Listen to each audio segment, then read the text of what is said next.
When life gets tangled, luck seems distant, and connections with others keep going awry. We often say this, "I'm just unlucky. I guess it's just my fate. Everyone else is strange." However, the Buddha said that the beginning of all, those streams comes from the poison within the mind. That poison is anger, greed, and ignorance. These three enter our minds through very small gaps. When we are hurt by others' words, when we try to forcibly grasp what we want, and when we blame others without reflecting on ourselves. At that moment, poison begins to flow in our hearts, and that poison becomes our karma. It clouds our hearts so much that blessings cannot enter, and makes life heavy. The Buddha spoke. Anger is fire, greed is a chain, and ignorance is fog. If you harbor these three, no good fortune will linger. Today, I would like to quietly explore how these three poisons of the mind become obstacles to blessings and how we can manage them. If this poison flows in your heart as well, I hope it gradually clears through. The teachings of the Buddha from now on. Let's enter into the wisdom of the Buddha together. The first story is about anger, like fire. It burns through life. Anger is the emotion that most quickly brings a person down with just one word. The heart can crumble, and with a single glance, the heart can ignite. When something unfair happens, we can't hold back the rising flame of anger. That is what anger is. Whether it's someone's rude words, misunderstandings, betrayal, or discrimination. Anger ignites a fire in our hearts. At that moment, however, the Buddha said this: "Those who harbor anger hold fire in their hands, intending to throw it at others, but they end up burning themselves first." Words spoken in anger can instantly destroy relationships, and actions taken without controlling anger can shake one's entire life. When I get angry, the thought that I am right becomes stronger. However, as time passes, that emotion remains like a burned sin, and only the words and actions poured out in that moment remain as karma that follows me. That is the fear of anger. The shortest moment leaves the biggest impact. Some gods say they haven't spoken to their sons for 20 years. A trivial argument, a few words that left me feeling hurt, have overshadowed the past 20 years like a cloud of anger, he said. If I could turn back to that day when I couldn't hold back my anger, I could have lifted half the darkness from my life. The Buddha said, "Anger is the door to all evil deeds and the hand that pushes away blessings." Letting go of anger does not mean blindly enduring the situation. It means not being swayed by the situation and first examining my own heart. Why did this person say such a thing? The emotions rising within me right now, are they because of that person or due to the old wounds inside me? Quietly asking and observing, that is the essence of practice. A disciple asked the Buddha, "I can't hold back my anger. When it wells up inside me, there's nothing I can do." The Buddha spoke quietly. "You are now so angry that you are trying to swing the knife. You are holding before that knife turns and cuts your life. You must first learn the wisdom to put it down." Anger does not make us strong, it makes us weak. A person who gets angry easily is someone who cannot properly face their own wounds. So how can we manage our anger? First, we need to practice stopping before we speak. A person who gets angry acts quickly, but a person who creates blessings knows how to pause. And it is to let that anger end with me. It is about not directly passing on the angry feelings to someone else, but rather praying, connecting, and gently purifying those emotions. That is the fastest way to break the cycle of karma. The Buddha spoke, "He who can control his anger is stronger than a warrior who has conquered 1,000 foes." The moment you endure now is the compassion that stops the karma of the past and the door that invites blessings for the future. I hope that today, the calm heart that watches over without extinguishing that fire and prevents it from burning me becomes the first candle that brightens your life. The second story, greed, the chain that blocks blessings. The desire to have more drives away blessings. When does a person feel the most pain? It's not from what they don't have, but when the desire to have more grows, that's when the suffering begins. When one is not satisfied with what they have and keeps wanting just a little more, as that desire grows, life does not become lighter, but rather starts to bind oneself like a heavy chain. The Buddha said that this mind is the quietest poison. Greed is sweet, but it is like a snake that slowly gnaws away at your life. Blessings come to save me, but greed makes me want to live. Even more blessings may reside in a heart that is content with the present. But greed always makes us look at this moment with dissatisfaction. When we feel jealous of someone, when we feel like we are falling behind others, and when anxiety arises, despite having enough, that is when we are missing out on our blessings. A middle-aged man had a good job, a home, and a stable family. He said, "Everyone else was envious, but I was always unhappy, because only those who live better than me caught my eye." He only thought about a higher salary, better promotions, and a bigger apartment. And as his greed grew, his family fell apart, and his health deteriorated. In the end, he says, "This greed is a quiet fire. On the outside, I pretended to be fine, but inside, everything had already burned away." The Buddha said, "Greed is a heart that knows no satisfaction, and it will devour your blessings first.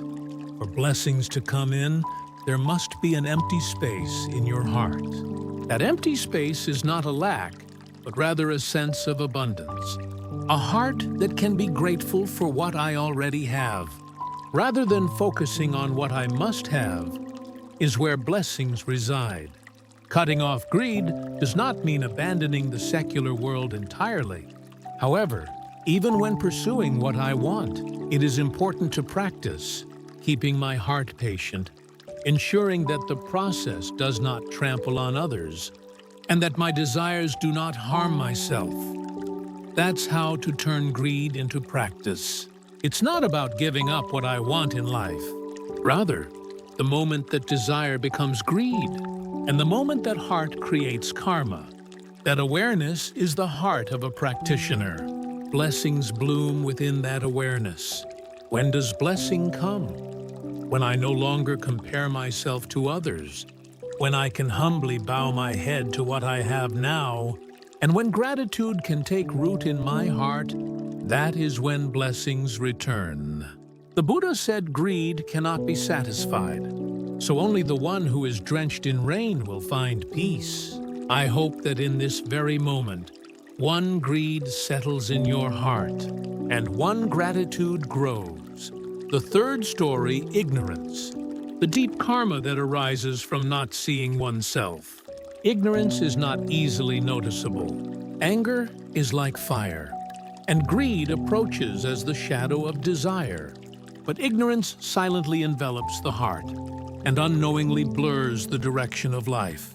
The Buddha referred to this ignorance as avidya, the darkness of the mind, the veil that prevents one from seeing oneself.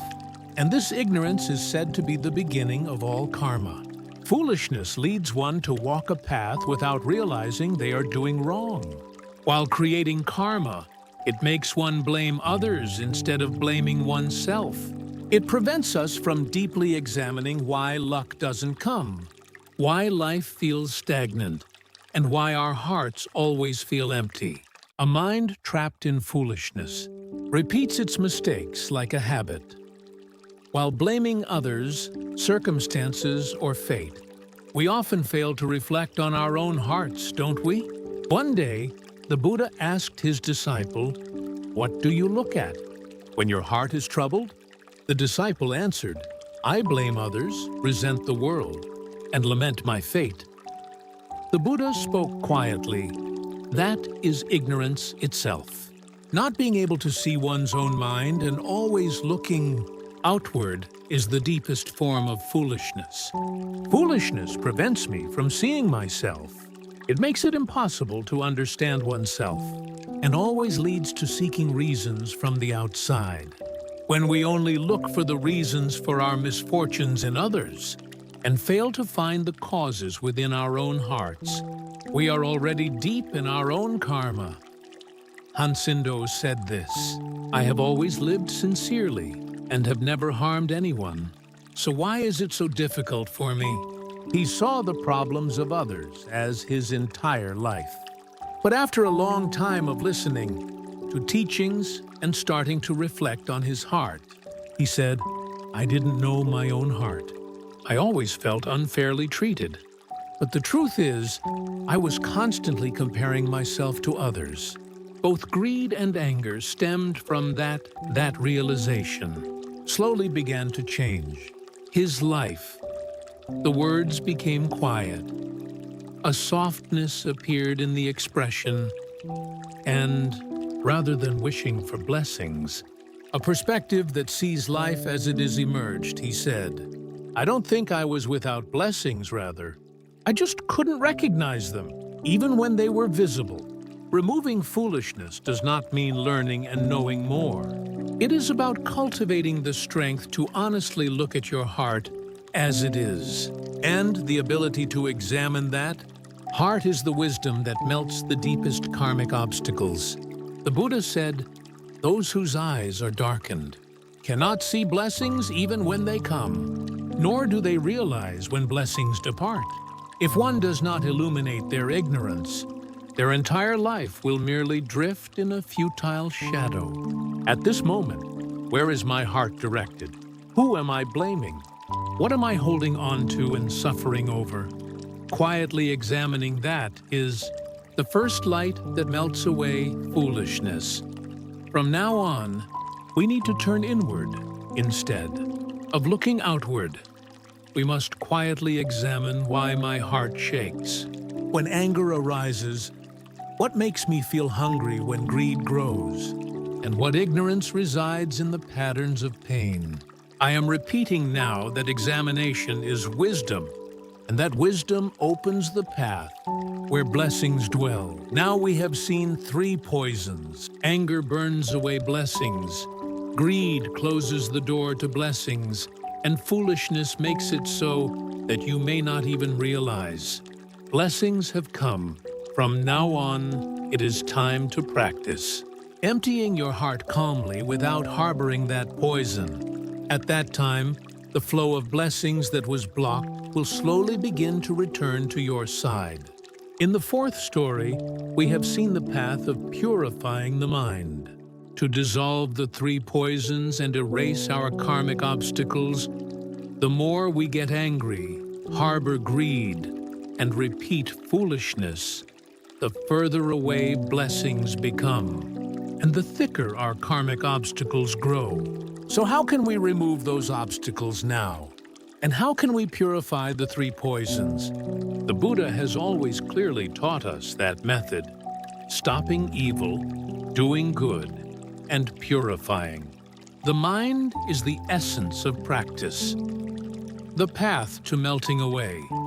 Anger, greed, and ignorance ultimately leads to the purification of the mind. That purification is not far away. What I am saying now, the thoughts I am holding now, the actions I am choosing now, all of these moments are imbued with meaning. First, the Buddha of speech purification said this: "The mouth is sharper than a sword, and words are faster than karma."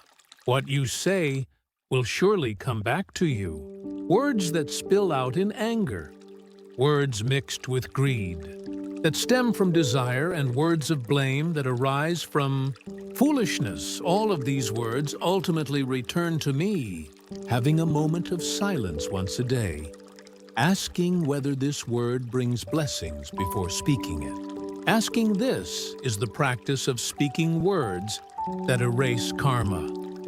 Secondly, the purification of the mind. Karma does not arise from the outside. It always starts from the heart. You can feel anger. Greed can also arise. Foolishness can also be repeated. However, the heart that lets those feelings flow as they are, the heart that does not cling to those feelings, that is the practice the Buddha said not to suppress the rising thoughts, but simply to observe them, quietly observing so that the emotion passes without naming it in your heart is the most powerful practice. Thirdly, the purification of actions. The life of the Buddha was not made up solely of great teachings. Every single action of his was both a practice and a purification. The way of eating, the attitude while walking, the gaze when interacting with others, everything was clear and pure. We can live like that too, reducing unnecessary actions, stopping ourselves from speaking ill of others, quietly praying, and pouring a cup of tea. Each of these intentions becomes a prayer that brings blessings back. The purification of action begins not with grand gestures, but with living gently. The practice of clearing the mind is not something done with special tools in special places. It is simply about quietly organizing the day and expressing it this way. If I have created any karma today, I will stop from this moment on. And I hope my heart becomes a place where blessings reside. That brief resolution begins to gradually dissolve the dark, and long-standing karma blessings come to those who purify themselves. A person who manages their anger well, recognizes their greed, and reflects on their own foolishness, blessings settle upon their day, their face, and their serene purity. The Buddha said, "With wisdom, cut off poison with compassion, accumulate good deeds, and with tranquility, invite blessings." At this moment, those blessings can dwell in your heart as well. I hope we can walk that path together quietly and firmly. The fifth story. How does a life transformed by karma change?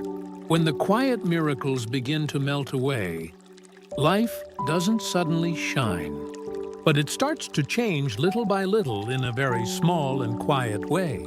Words that would have once dug into my heart now just pass by without much thought. Instead of feeling envious of someone I've struggled to compare myself to for a long time, I can now look at them with a warm perspective. And one day, I suddenly realize my heart has become much calmer than before. As the Buddha said, blessings avoid a noisy life and settle in the calms. They come quietly, but their energy is definitely felt. My breath feels lighter. My heart is less shaken, and the morning sunlight feels a bit warmer. It's not that people have changed, it's that I have changed. That change may not be visible on the surface, but it gradually and clearly alters the direction of life as a whole. The Han Shin Du Association has spoken. At some point, I realized my heart was gradually becoming softer. Now I no longer blame anyone. That's the greatest blessing I've received. She no longer sought blessings from outside. I simply prayed quietly, kept my heart, and lived the day grateful for life as it is. Her life didn't have any great miracles, but she confidently said, "I am a very blessed person right now. Fortune is not a being that grants wishes. Fortune is the energy that stays by your side to help you not lose the center of your life. In the past, I believed that circumstances had to change for happiness to be possible. But now I realize that even if the situation remains the same, I can be happy if my heart changes. This is the life of a person whose burdens have melted away. When burdens disappear, a person's face also changes. Their gaze becomes softer, their speech more relaxed, and there is a sense of stability in their walk. That person becomes someone who is comfortable with anyone rather than being a special presence to someone. Fortune likes such people the most, the Buddha said. Even a quiet smile can bring great blessings. As you listen to these words today, take a moment to quietly close your eyes and reflect on your life. The moments when you chose to pray, instead of harboring resentment, when you opted for silence instead of arguing, all those moments are evidence of blessings coming alive within you. Now we understand. The blessings are not far away, they are slowly returning to you, who is quietly emptying your heart in this moment. The determination to bring blessings back is the seed of practice, sown in daily life. When your karmic obstacles are high, your mind becomes clear, and blessings begin to flow again. That is the very moment you have a second chance to reorganize your life anew. Although life may seem the same, it flows in completely different directions, depending on how you use your heart. It is now time for us to quietly shift our steps from a heart that wishes for blessings to a heart where blessings reside. The Buddha spoke, "Practice does not happen in an instant. It is something that is cultivated in the heart day by day. Therefore, practice is not limited to going to a temple. It is also not necessary to chant, taking a moment to pause when your heart is wavering, holding back words in moments of anger, and being grateful for the little things. While reflecting on the day, all of this is the true practice that brings blessings. When I open my eyes in the morning, I quietly resolve in my heart how I want to live today. Today, I will live with a heart that welcomes blessings. I will stop my anger, distance myself from greed, and reflect on my foolishness. This one short resolution changes the mindset of the day. While walking, I practice breathing in and thinking of tranquility, and breathing out to let go of attachment. When I eat, I take a moment to appreciate where this food came from and whose hands it passed through that one. Feeling of gratitude in such a small moment becomes a space for the heart to be at ease. When conflicts arise with someone, instead of trying to win against that person, practice quietly, accepting that this moment might be an opportunity to dissolve my karma. When I feel hurt by someone's words, practice stepping back and observing that feeling. Without reacting immediately, all of this is a small seed for living, as someone who has blessings that linger. A parishioner said, "After I vowed to live according to the Buddha's teachings, not much has changed, but my changed heart is gradually transforming my entire life." She now lives an ordinary life that anyone can see, but she says that each day has become a life that preserves blessings, a life of a practitioner. In her life, unnecessary conflicts have decreased. Life has become peaceful, and above all, she no longer tortures herself. In the next story, quietly changing the heart changed her entire life. She always talked a lot. She lived with the words, "It's unfair," on her lips, and considered people to be untrustworthy beings. On the outside, she smiled and got along well. But inside, she always felt a mix of anger and sadness. Why do I have to live like this? I have repeated in my mind countless times why luck doesn't follow me. She believed that she was an unlucky person. One day, I happened to come across a verse from the Buddha: if you change your mind, your fortune changes. And if your fortune changes, your life changes. At first, I was skeptical. I didn't believe that a single word could have the power to change my life, but strangely, that sentence remained in my heart since that day. And little by little, I began to reflect on my life. She suddenly realized it wasn't that life was painful because everyone was bad, but rather that she realized the reason she couldn't change her. Life was because she had been accumulating anger.